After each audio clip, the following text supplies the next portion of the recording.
Hey guys, I can't contain my excitement. I just snagged this score back here and I pulled over off the side of the road to show it to you. Here, I gotta improvise. I'm gonna put a little music with it. Here we go. And now. Yep.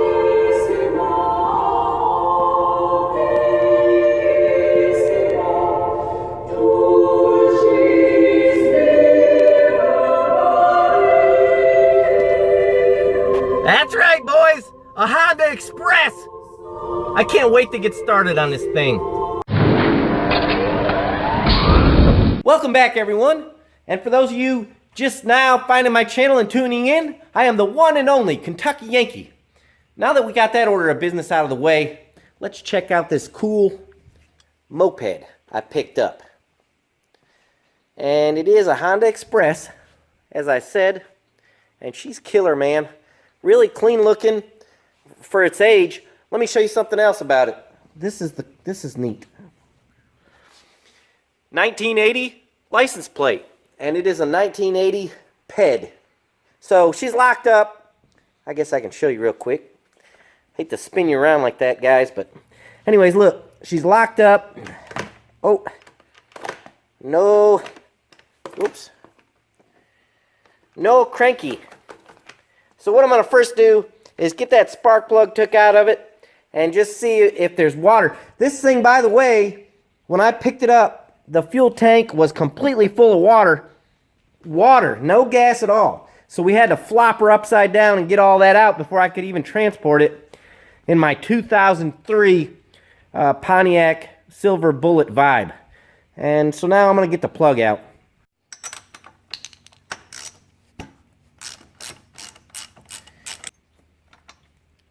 Look at there, boys. She's soaking wet. I'll bet that cylinder's full of water. Let's try and crank it over and see what happens. I hope it's full of water.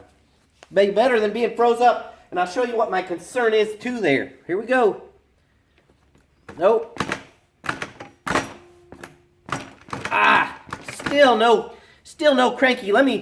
I'll bet water pours out of there. Oh yeah, see it? Hope I'm getting that on film for you. Anyways, she's full of water. The only other thing I'm worried about is I noticed this is the oil feed. The line is cracked up here on the top, disconnected down here. You know, it was just hanging in there. The guy said kids were riding it. It's hard to say. It could be froze up from lack of lubrication or just be rusted up a little bit in there because she is full of water. I'm going to take an air compressor, blow the water out, make a mixture of transmission fluid and brake fluid, tip this thing up, and let her soak.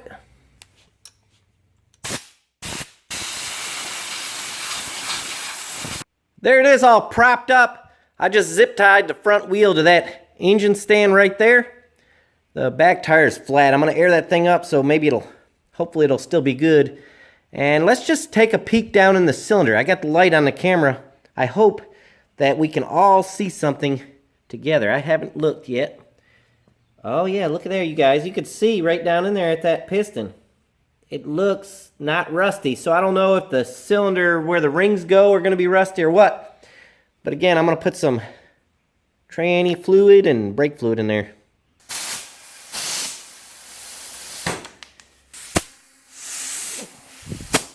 So now I will pour in a little bit of my special blend. And there we go. I personally usually don't do something like this. I think I've only done it one other time in my life. And I was just a little feller, maybe 10 or 11. And I had one of them Honda 70s and it was locked up and I freed it up with some brake fluid. But normally I would just tear this down and fix whatever's wrong with it. But in this case, it's been sitting outside for a short period of time because it's not really rusted up. But I'm wondering if there's just a little bit of rust catching those rings in there. So I thought, let's give it a whirl and try it out. Now I'm going to let it sit here for a few days and I'll get back to it and try and kick it over. But don't get upset. It'll be instant that you guys see the results of this. And hold up, boys, before we wait our couple days. I just noticed something that we need to check out before we let this thing soak. And looky here. Missing bolt, loose bolts, loose bolt, stripped bolt, loose bolt. we need to get this cover off and see what the heck's going on under there before we let it sit.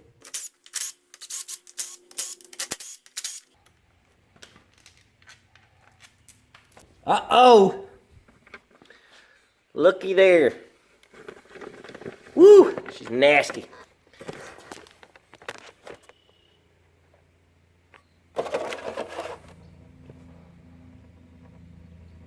I just get in a hurry and grab whatever tools are available. I just want to see what's under there.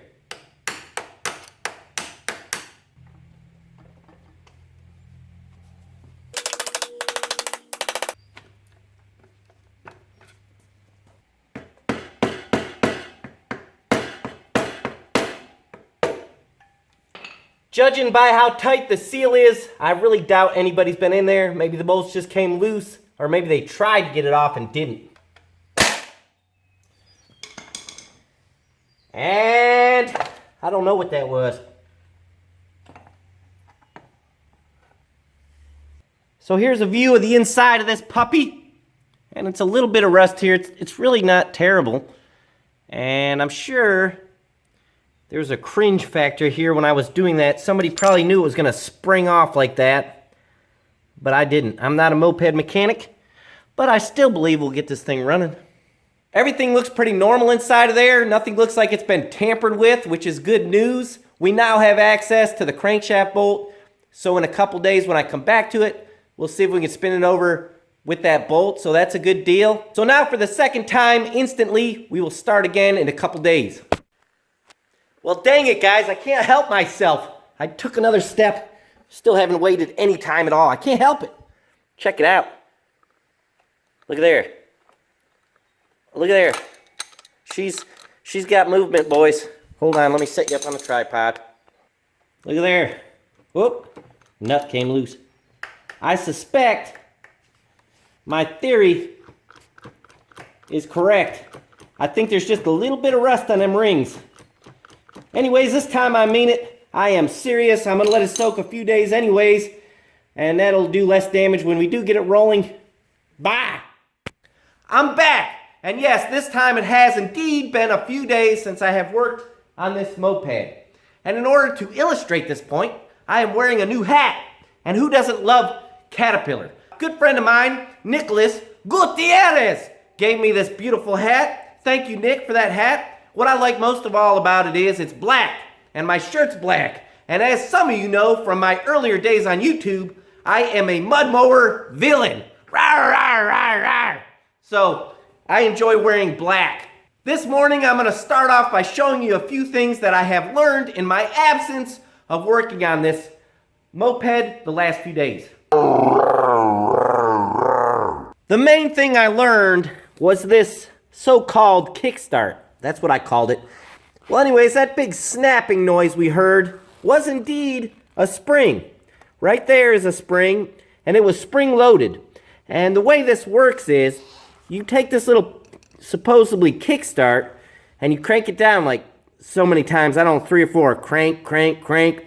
Then you'll go up here on your ped and you will squeeze this lever, pop, and it will turn loose that spring, engaging this little gear, and it'll catch these dogs over here, whip this engine over, and it'll fire up with ease. Pretty cool setup, but you can see why I would get confused and think it was a kickstart. And a lot of people do convert it to a kickstart when the springs break on them. In spite of me not knowing how all this worked, the engine still was froze up. So let's see if we can get her loosened up now.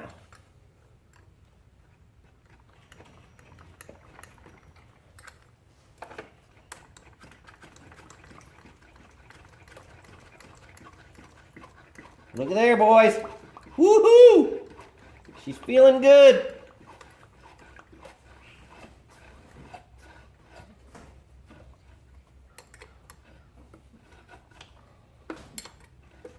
See if she's got a little bit of compression enough to start, I hope.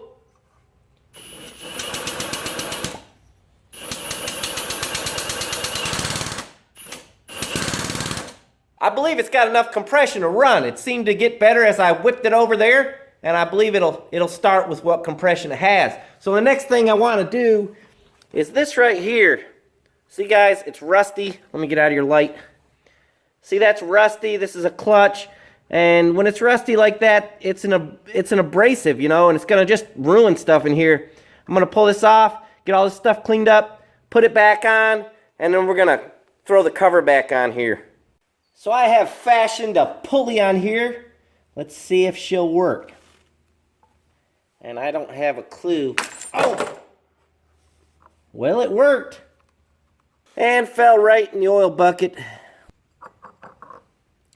I couldn't really tell you what this puller is for. I can't remember, but I just made these little bolts. I had to ground them out around the ends of them so that they would fit into these little slots here.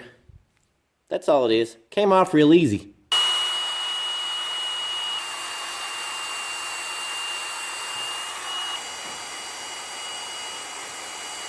I have everything cleaned up, including the gasket surface, and all this rust is pretty much gone. Decent. Could I have done a better job? Of course I could. Now here's the cover down here, and it also is all cleaned up, and I just used silicone on that, black silicone. Should I have used a gasket? Would that be better? Probably. One thing I wanted to show you guys, pretty cool, is these threads have inserts in them, like steel inserts. Can you see that? And the reason that's cool is because nowadays, cars don't even have steel inserts in them. It's pathetic. It's just straight aluminum. And I believe those are steel inserts, so that's pretty nice. So what I have to do now is take this cover off right here. It's just a couple screws or bolts, whatever. Just so that I can turn the engine over so that these dogs right here will click into this gear as I push the cover on. The cover came off real easy, but look guys, has this thing been in the bottom of the lake or something? It's got a lot of water in there, and listen to the bearings, listen. I don't know if you can hear that or not, but those bearings sound a little rough. So, first thing is get this thing running, and then decide what we're gonna do with it next. Put new bearings, put new rings, you know, rebuild the engine, we don't know. Let's first get it running.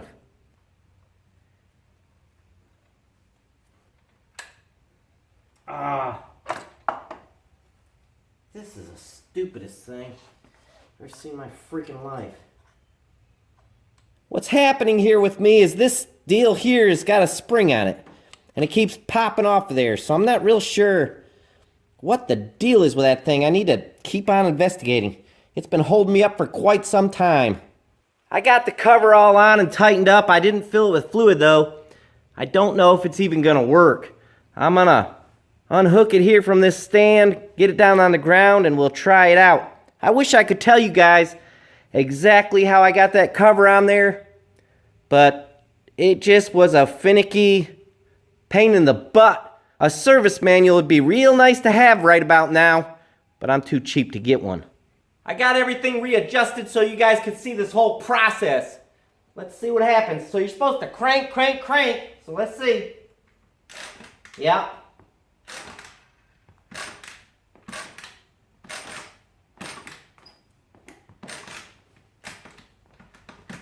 And that's it, it gets stiff.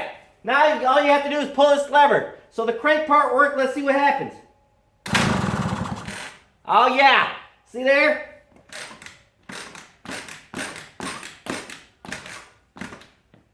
And sounds like we got her fixed up right. I don't hear no clanking or weird noises in there. That's it for this one, guys. When we meet again, we will work on getting spark and fuel to this beautiful moped. If you're concerned about any of my other projects, the trailer, the Ford Ranger build, don't be. We're gonna get back to those as soon as possible, but I just cannot help but to work on this beautiful machine. I can just see myself flying down the road on this beast. So that's how come I had to stop the other projects, put them on hold to get this rail in order. As always, I hope you guys enjoyed watching this video as much as I did making it. We'll see you next time. I'll put a little music here to it. Here we go. Oh. Whoops, wrong song. Oh, good grief. For crying out loud.